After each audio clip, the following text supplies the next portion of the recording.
नमस्कार, day to day news Bharat आप देख रहे हैं। हम निष्पक्षता से पत्रकारिता करेंगे और हमारे चैनल का कोई भी पत्रकार किसी से किसी तरह का कोई विज्ञापन उपहार व किसी को ब्लैकमेल नहीं करेगा। हम दबे कुछ लोग की आवाज बनेंगे।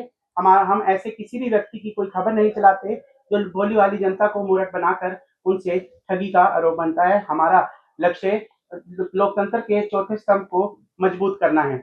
बात हम खबर की करते हैं। नगर निगम चुनाव का बिगुल बज चुका है, लेकिन उससे पहले कई बवाल खड़े हो चुके हैं।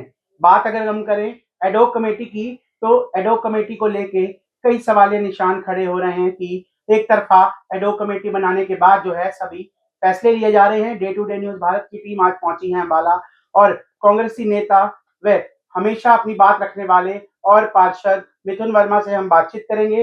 पूछते हैं कि क्या कुछ दिक्कतें आई हैं और उन्होंने इसको लेकर हाईकोर्ट का दरवाजा भी खटखटाया है। नमस्कार सर। नमस्कार जी। सर, नगर निगम का चुनाव आ गया है, उससे पहले एक नया बवाल देखने को मिल रहा है कि एडॉक कमेटी को लेके कई सवाल उठे, आपने पहले भी उठाए लेकिन सुनवाई नहीं हुई तो आप हाई कोर्ट पहुंच गए। क्या कहना चाहिए? देखिए, बिल्कुल सही आप कह रहे हैं, लेकिन एक बवाल नहीं, ये एक लोकतंत्र की जो हत्या करने की एक साजिश और वोट चोरी के बाद एक चुनाव चोरी करने की साजिश जो है भाजपा ने अम्बाला में रचने की कोशिश की थी, उसके ऊपर कहीं न कहीं लगाम लगाने के लिए हमने उस चीज़ को चैलेंज किया है एडॉक बॉडी को। आपको मैं बता देता हूँ कि स्टार्टिंग में जो है एक चुपचाप एडॉक बॉडी बना दी गई थी, नियमों को ताक पर रखकर। क्योंकि जो Haryana municipal delimitation of wards and reservation rules 1994 के कहते हैं, वो 4 और 2 के रूल के तहत एक जो एडॉक बॉडी बनाई जाती है, उसमें सभी के सभी पार्षद होने चाहिए और डिफरेंट ग्रुप्स एंड इंटरेस्ट, ये एक शब्द जो है बहुत जरूरी उसमें यूज किया गया है। और उसको ताक पर रख करके एक एडॉक बॉडी स्टार्टिंग में बना दी गई, जिसमें 3 तो पार्षद लिए गए भाजपा के और एक जिला अध्यक्ष जो है वो भाजपा के लिए गए और एक पूर्व हमारे मंत्री उनके भाई को उस में दिया गया स्थान, जो कि पार्षद नहीं थे, ना कभी रहे हैं। तो ये सरासर नियमों का उल्लंघन था, तो उसको लेकर के मुझे अधिकृत किया गया कांग्रेस पार्टी की तरफ से। मैं हमारे जिला अध्यक्ष पवन जी का, हमारे विधायक निर्मल सिंह जी का, हमारे सांसद वरुण जी का बहुत बहुत धन्यवाद करूंगा, जिन्होंने मुझे इस काबिल समझा और इस लड़ाई को लड़ने के लिए मुझे अधिकृत किया।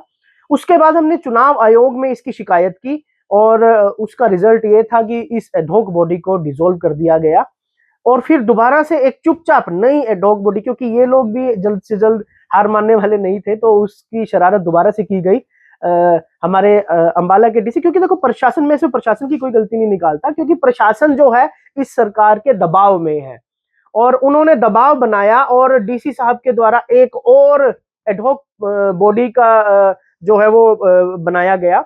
उसमें इस बार इन्होंने 5 के 5 भाजपा के सदस्यों पार्षदों को लिया और एक फिर दोबारा से जो सेक्शन रूल 4(2) की अवहेलना करी, क्योंकि उसमें साफ साफ लिखा है कि अलग ग्रुप्स के हों, अलग इंटरेस्ट के हों। इस बार जो एडॉक कमेटी बनाई गई उसमें एससी जाति से रिप्रेजेंटेटिव ले लिए गए, जनरल कास्ट के हमारे पार्षद हैं, महिला पार्षद हैं, लेकिन भाजपा ने जो बनवाई ये एडॉक कमेटी, उसमें बैकवर्ड क्लास की बिल्कुल अनदेखी कर दी गई। उसमें बैकवर्ड क्लास का एक भी सदस्य, एक भी पार्षद नहीं लिया गया, क्योंकि वो लेना बहुत जरूरी है, एक तो रूल्स के मुताबिक, एक सोशल जस्टिस के मुताबिक। क्योंकि सोशल जस्टिस क्या कहता है, ये जो चुनाव की प्रक्रिया खाली वार्ड डिलिमिटेशन, वार्ड बंदी को लेकर के नहीं, वार्डों की रिजर्वेशन को लेकर के भी है। उस वार्डों की रिजर्वेशन के लिए स्लिप्स उठाई जाएंगी, जो एससी समुदाय है उनके लिए, जो बैकवर्ड क्लास ए कैटेगरी है उनके लिए 2 सीट रिजर्व है, उनकी 6 सीटों में से 2 पर्चियां निकलनी है। बीसी बी जो है उनकी 1 सीट रिजर्व है, उनकी 3 पर्चियों में से 1 निकलनी है।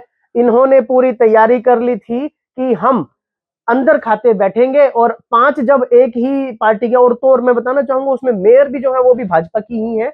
अब 9 सदस्यों में से 6 एक ही पार्टी के और जो दूसरे अधिकारी बैठे हैं वो उनके प्रेशर में, तो अंदर मनमानी चलेगी। ये अपने हिसाब से कौन सा बीसीए करना है, कौन सा बीसीबी करना है, कौन सा एससी करना है, कौन सा महिला करना है, वो अपने हिसाब से करेंगे, जो कि एक सोशल जस्टिस नहीं है। उसी चीज को ध्यान में रखते हुए कांग्रेस पार्टी के द्वारा, मेरे द्वारा एक माननीय हरियाणा पंजाब उच्च न्यायालय में रिट पिटीशन दायर की गई है कल, और जो कि आने वाले दिनों में उम्मीद है मंगलवार तक लिस्टेड हो जाएगी और जो भी माननीय अदालत आदेश करेगी हम उसके मानने रहेंगे। मिथुन जी, हमेशा ऐसा देखा जाता है कि सामने वाली पार्टी जो है वो ये कहती है कि इनकी तैयारी नहीं है, चुनाव से बचना चाहते हैं, तो इस तरह के हथकंडे अपना रहे हैं। लेकिन सेम एक एग्जाम्पल अगर बात करें तो पंचकूला में भी यही आया, तो तुरंत जो है डीसी साहब जो कि है उन्होंने अपने एक्शन लेते हुए कांग्रेसी सदस्य को उसमें ऐड किया है। एक तरफ तो ड्रॉ निकलने की बात होती है कि ड्रॉ निकलेगा अंबाला, सोनीपत, पंचकूला में से कौन सा बीसी बी जो है रिजर्व होगा। ऐसे में बीसी मेंबर कोई नहीं लिया, किस तरह से देखते हैं? देखिए, आप अपने प्रश्न में खुद ही उत्तर दे चुके हैं और मैं भी उसका आपकी बात का समर्थन करता हूं कि एक इतनी बड़ी कम्युनिटी, अब मेयर पद के लिए आपने बात करी है तो 3 नगर निगमों के चुनाव हैं और तीनों में से एक बीसी बी को रिजर्व किया जाना है और साफ-साफ प्रतिशत बता दिया गया है कि इतनी परसेंटेज होनी चाहिए। अब आप अगर एक परसेंटेज एक कम्युनिटी की बता देते हो कि उसकी इतनी भागीदारी है, तो आप उस एडहॉक बॉडी में उस भागीदारी को क्यों नहीं सुनिश्चित कर रहे?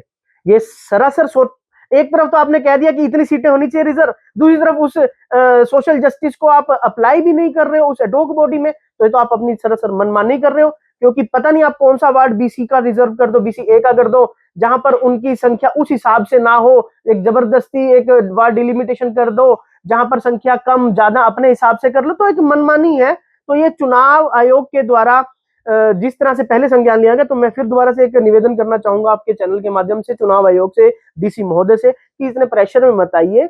जो निष्पक्ष चुनाव है, बिना चोरी किया गया चुनाव है, उसको चुनाव के तरीके से करवाइए और लोकतंत्र की हत्या को रोकने से बचाइए। मिथुन जी, मैं एक ऑर्डर की कॉपी देख रहा हूँ जिसमें केस डाला गया है। इसमें आपने state of Haryana urban local body commissioner और डीसी सभी को पार्टी बनाया है। क्या लगता है आपको इस पर कार्रवाई हुई? जी बिल्कुल, मुझे पूरा यकीन है न्याय पालिका पर, न्याय तंत्र पर। क्योंकि और खुद आप न्याय जुडिशरी से जुड़े हुए हैं। जी, मैं खुद एडवोकेट भी हूँ और मुझे पूरा उम्मीद है। उम्मीद क्या है, ये 100% होगा।